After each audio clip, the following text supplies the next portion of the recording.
Alrighty guys, so this is episode 2 of the building 20... Alrighty guys, so this is the episode 2 of building the 24/7 Claw Machine app game. We're going to be, in this episode, we are going to be finishing constructing some of the machines, putting more electronics in. I have to switch out the claws to a bigger claw on some of the machines for different setups that we're going to have. Also, we're going to be setting up the camera feed and the mounts that hold the cameras. Should be awesome, so here we go. Oh, I can check. Hold on. Just get.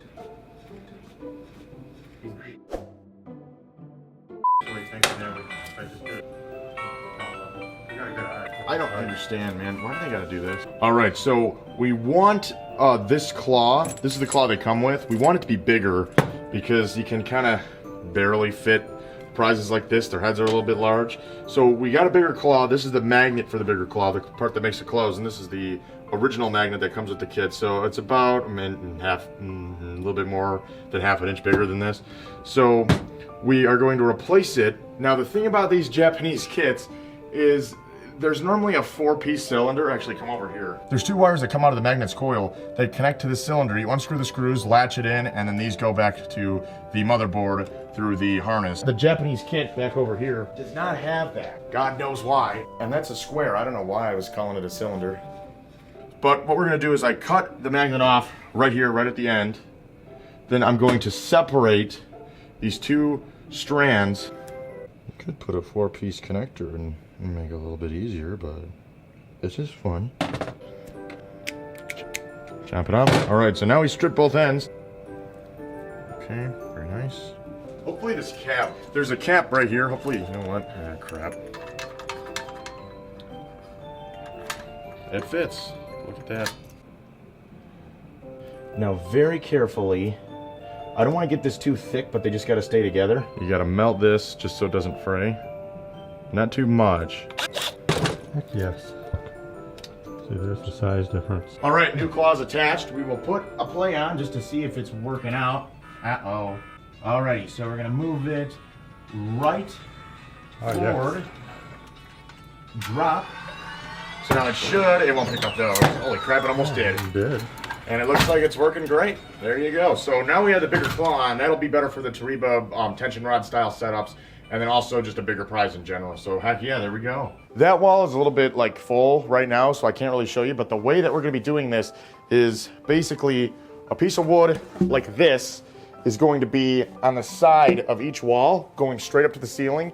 Then it's going to be going across the top to the other end. The cameras are gonna be mounted on an angle, going straight out and then straight down, and then pointing at the machine from the front view and the side view.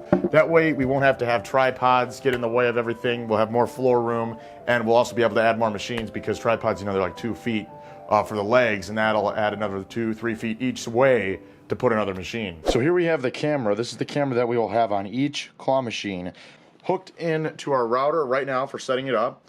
Then it's hooked into a power supply. Here's the antenna coming off of it. These will all be wireless towards the end of it. Next, we connected it to the mobile app.